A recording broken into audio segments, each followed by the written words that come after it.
Now here we discuss a theorem, and this is a very simple theorem. Before discussing the theorem, I will take some more example related to field, and what are those examples? For examples, we can say that set of real numbers. So set of real number, it is field. Okay.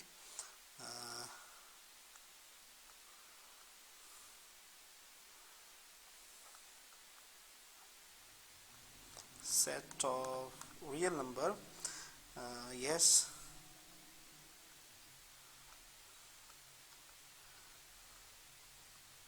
set of real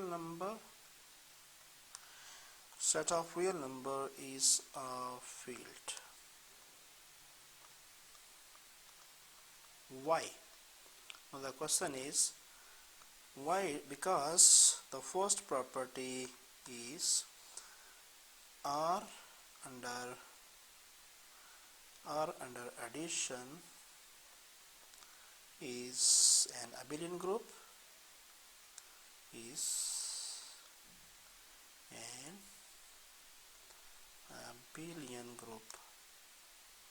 okay.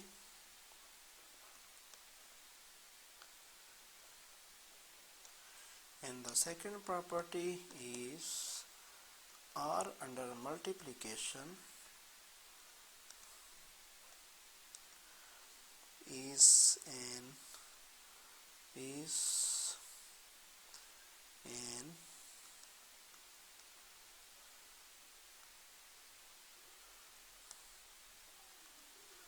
abelian group. Okay. Also the third property hold over here, and the third property is distributive law holds in set of real number.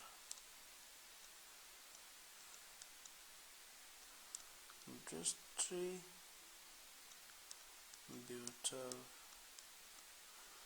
law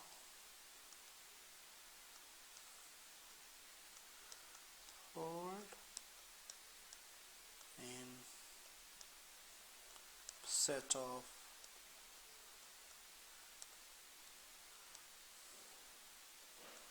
real number. So this means that set of real number R is,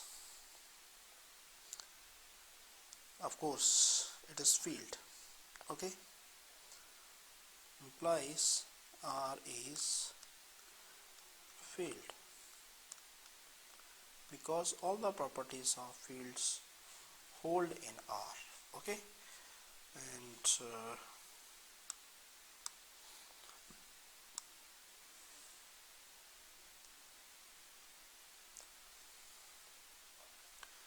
there are two definitions. The first definition is zero divisor. What is zero divisor?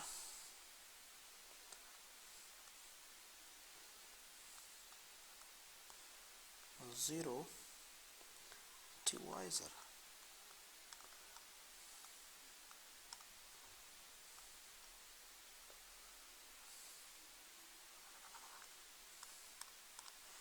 Okay, if the product of two non-empty elements, if the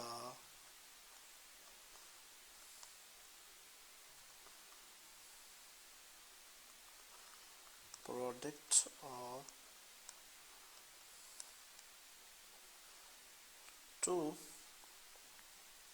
non-zero divisors, two non-zero element, two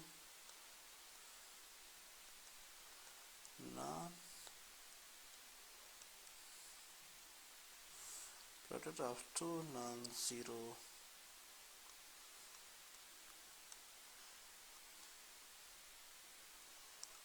elements in a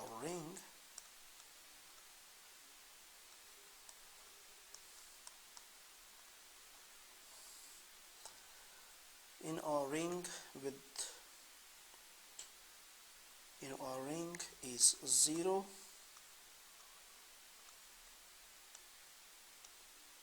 okay, then it is called zero divisor. Then it is called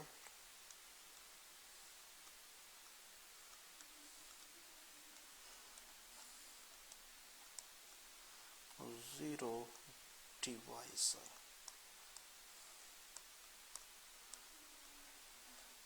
Once again, I am very sorry because I am using this tablet first time, so maybe the writing speed is slow, but I will try my best to explain each and every concept with a real concept.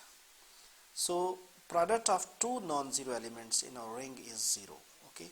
So for examples, we know that Z4, set of integer with module 4. In Z4, what are the elements? 0 and 1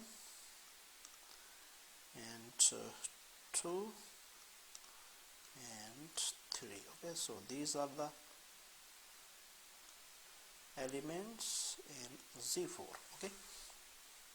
So these are the elements in Z4, and here you can say that A dot B is equal to 0, or which means that A is equal to 0, okay, or B is equal to 0, okay. So in zero divisors means that just like when we add 3 plus 1 under addition, okay, it will be 4, and 4 means it is 0 because we are taking Z4. So 1 and 3, okay, will be, in case of multiplications, 2 and 2 multiplied by 2. In case of addition, 1 and 3 are zero divisors, and in case of multiplication, 2 is only zero divisor because 2 multiplied by 2 is equal to 0, okay. So there is other definitions, and that definition is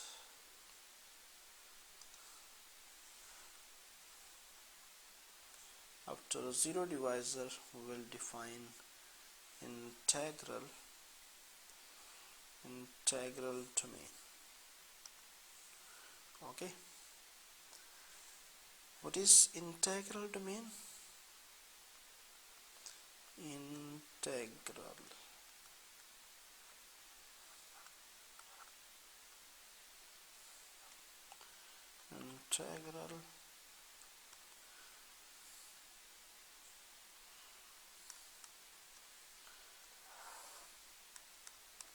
so what is integral domain? A commutator ring with no zero divisor.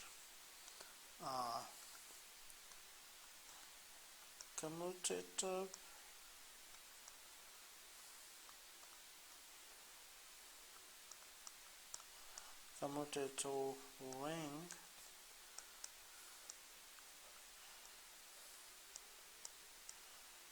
with no zero divisor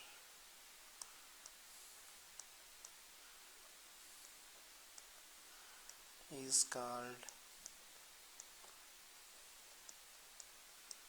integral domain.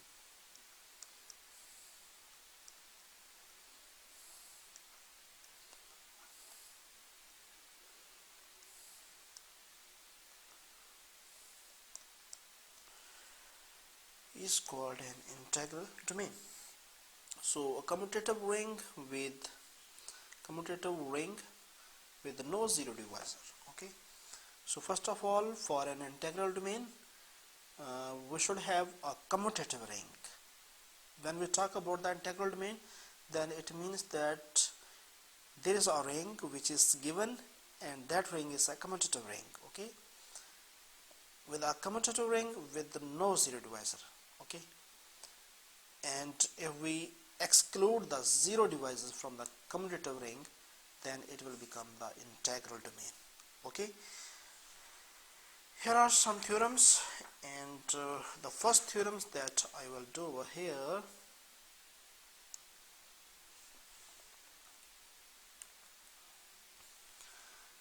Okay, the theorem is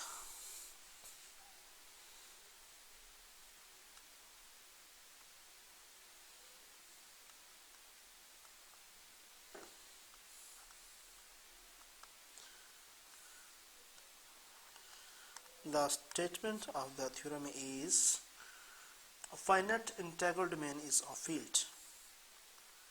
A finite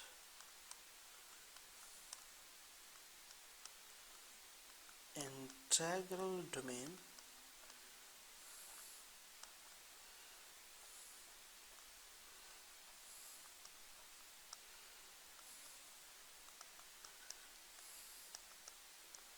is a field. Okay, yes, we start the proof of this theorem. First of all, we will look on the statement. The given is that finite integral domain. So when we talk about the finite integral domain, by the definitions that we have do previously, finite integral domain means that a commutative ring with no zero divisor. Okay, so there is no zero divisor in over here commutative ring, so it means that it is given that there is a commutative ring which have no zero divisor. We want to prove that that commutative ring is a field. Actually, we want to prove that a commutative ring with no zero divisor is a field. Okay, first of all, integral domain and then finite. Okay, so integral domain and finite, here this word is very important, finite and integral means. So there is lot of weight in these two words, finite and integral domain. Finite means that we have to prove something finite, and integral domain means that a commutative ring with no zero divisors. So these two things, okay, and is a field. These are weighted word in this theorem. Okay, first of all, let D be a finite integral domain. Okay, here I am taking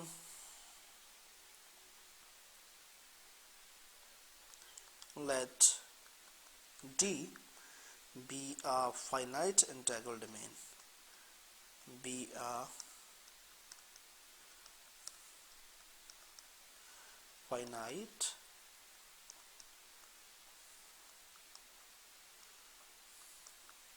integral. Okay, if D is a finite integral domain, and here are some, and let x1 comma x2 up to so on, it is xn. Suppose belong to D, and also let A belong to D. Okay, such that A is not equal to 0. Okay, if A is not equal to 0, then it means that if D is a finite integral domain, then by the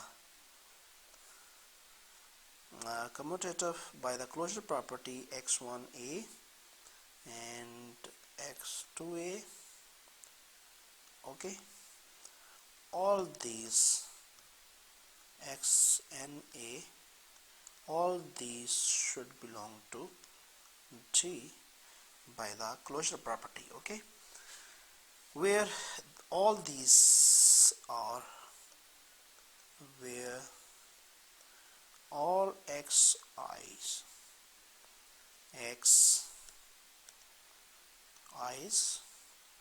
are distinct. Okay, these are all distinct.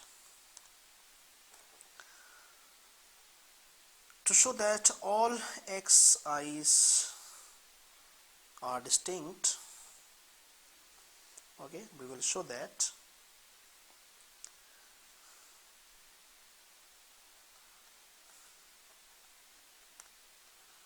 we will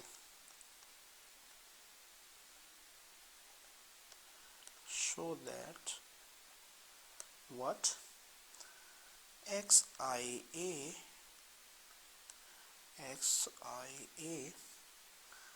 are distinct.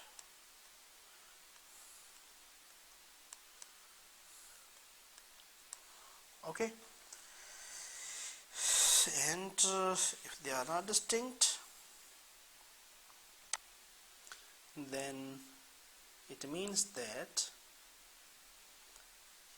yes,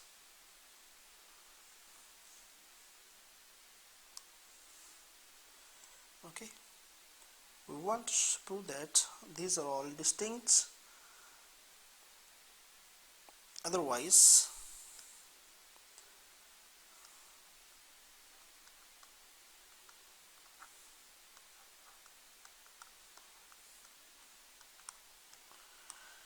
if xia, if these are not distinct, xja for I is not equal to j, then it means that xia minus xj is equal to 0. So this means that xi minus xj into a is equal to 0, and we know that a is not equal to 0. So this means that xi minus xj is equal to 0. So this means that xi is equal to xj, which is a contradiction.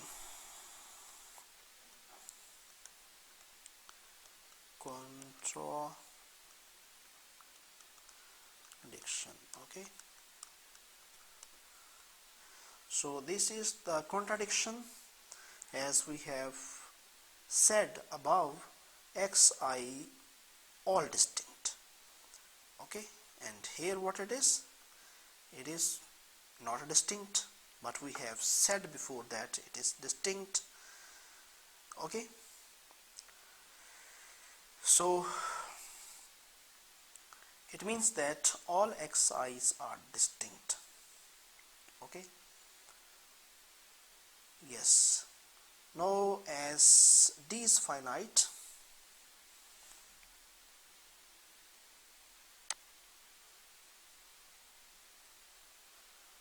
as we know that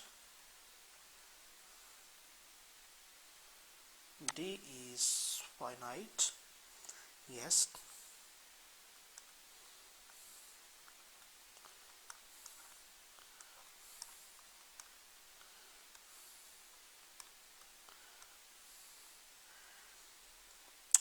therefore if d is finite,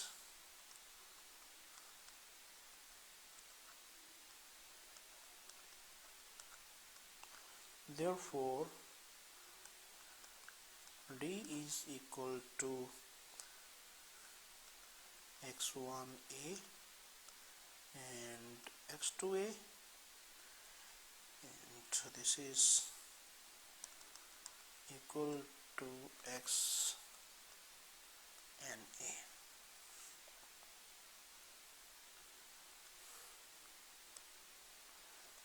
Okay, and let y is an element which belong to D, then if y is an element that belong to D, then it means that y will be in the form of this, and suppose it is in the form just like xia.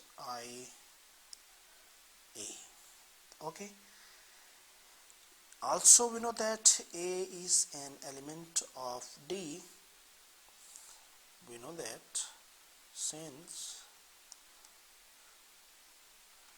a is an element of D, this implies that a will also be in the form of xj and a. So this y can be written as y is equal to xi and a is equal to xja.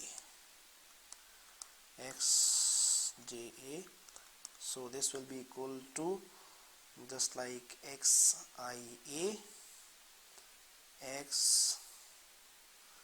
xi, and it will be equal to a xj, and so xia and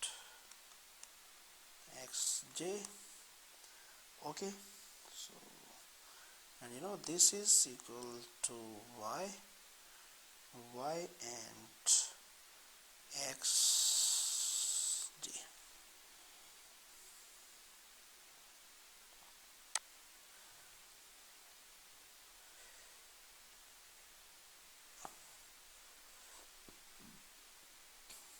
Yes, so here y is equal to y xj means that this okay, this is possible. Yes, it is possible, possible only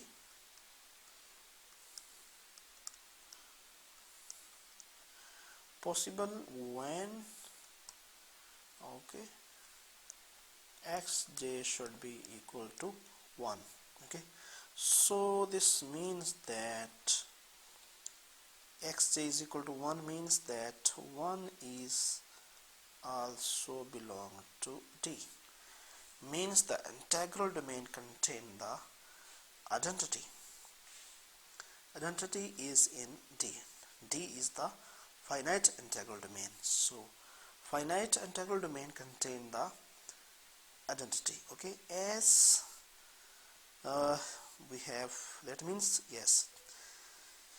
So from here we can also write 1 is equal to xia. Okay, which shows that xi and a are inverse. Okay, multiplicative inverse, because it is equal to 1, which implies that xi and a are inverse of each other. Of course, if it is equal to 1, xi and a are inverse of each other. Okay, so it means that inverse also exists in D, finite integral domain. Hence we can say that every finite integral domain is a field. We have proved the identity. Finite integral domain contain the identity, and it also, this finite integral domain also contain the inverse, identity inverse. Okay, so because in integral domain and in field, only the difference of identity and inverse. Integral domain may or may not contain the identity or inverse. Okay, but in field, when you are going to prove the field, then it means that you have to prove only two things more, and that is identity and inverse. So identity exists in D, also inverse exists in D, which prove that every finite integral domain is a field. Okay.